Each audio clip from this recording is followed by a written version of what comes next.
Finding yourself is one thing. Trusting what you found is another.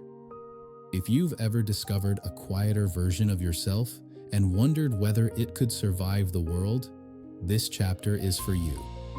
After everything that fell away, I assumed clarity would make things easier. It didn't. Clarity doesn't remove doubt. It removes distraction. And that leaves you face to face with the responsibility of choice. Before, I could hide behind noise, behind obligation, behind expectation. Now those shields were gone. If I acted, it was because I chose to. If I stayed still, it was because I decided to. That kind of agency is heavier than it looks. Trusting what remained meant trusting my instincts without external confirmation. No approval, no reassurance, no feedback loop telling me I was on track. Just alignment and the risk that comes with it. I noticed how often I hesitated, not because I didn't know what felt right, but because I wasn't used to trusting it. I had spent years calibrating myself to other people's responses, adjusting tone, adjusting pace, adjusting presence. Now, there was no one to calibrate against. I had to decide whether the quieter self I'd uncovered was strong enough to lead.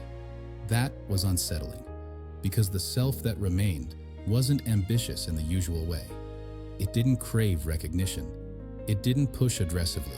It valued steadiness, honesty, careful movement, and I wondered if that would be enough. The world doesn't reward quiet trust easily.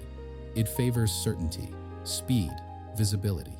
Trusting what stayed meant choosing a slower path without knowing if it would ever intersect with the world's definitions of success. I tested it in small ways, speaking when something felt misaligned, even if silence would have been easier.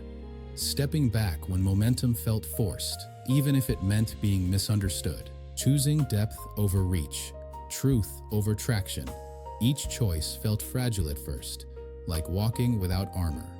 But over time, something stabilized. I noticed that acting from alignment didn't drain me the way performance used to. Even when outcomes were uncertain, my energy stayed intact. That was new. I realized that trust isn't confidence, it's consent. Consent to move forward without needing guarantees. Consent to stand by choices that may never be validated externally. Trusting what stayed meant accepting that this path might never look impressive, but it would remain coherent.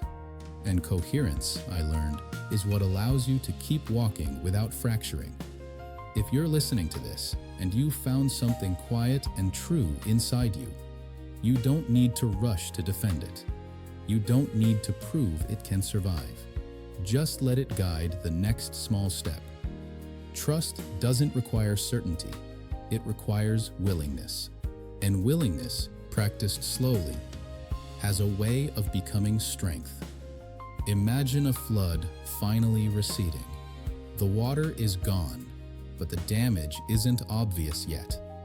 You stand at the edge of a bridge you crossed 1,000 times before. It's still there, but you don't know if it's safe. The old confidence is gone, so you step carefully, 1 foot at a time. No rushing, no assumptions. You test the boards with your weight. Listen for creaks. Feel for movement. Nothing collapses. Each step holds. Trust doesn't return all at once. It rebuilds through contact. You don't trust the bridge because it looks strong. You trust it because it holds you when you step onto it.